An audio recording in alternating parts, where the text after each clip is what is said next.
Mais Saint-Guillaume a toujours été lié à une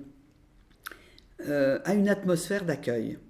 Et au fond, quand je vois aujourd'hui le projet paroissial, avec cet accueil de l'autre, cette ouverture, cette pérennité d'une tradition qui a été celle de la place qui tenaient les anciens bateliers, les pêcheurs, qui ont animé le premier port de Strasbourg, avec l'arrivée de ce qui a été couvert, mais qui existe toujours, et qui était le lien au Rhin, qui passait rue de Zurich. On voit que l'emplacement même de Saint-Guillaume est un emplacement stratégique dans l'histoire de la ville. Et lorsque je suis devenu maire, figurez-vous, j'ai découvert que le contentieux entre la ville et le maître d'œuvre et la paroisse n'avait jamais été tranché définitivement, du fait de nos changements d'appartenance nationale, tantôt allemand, tantôt français, bref, le contentieux s'est éteint de fait à cause de la forme de la façade.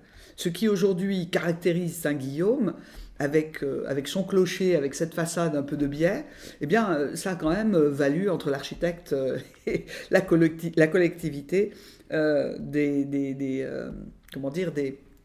des échanges et des procédures qui n'avaient pas trouvé leur fin. Et qui sont archivés encore aujourd'hui? Je pense, oui. C'est quelqu'un qui m'avait envoyé pour sourire.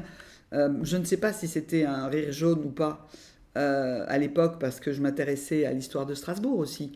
Quand on est maire, on doit connaître l'histoire de sa ville.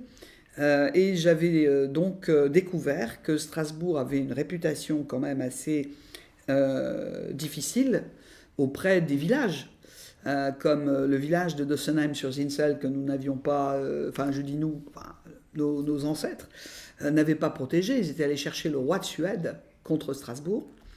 Le contentieux de Bach avec Strasbourg, Bach accusant Strasbourg d'avoir volé en quelque sorte ses forêts, et puis ce contentieux de Saint-Guillaume. Donc au fond, même à travers les siècles, j'étais briefé sur ce qui pouvait encore arriver.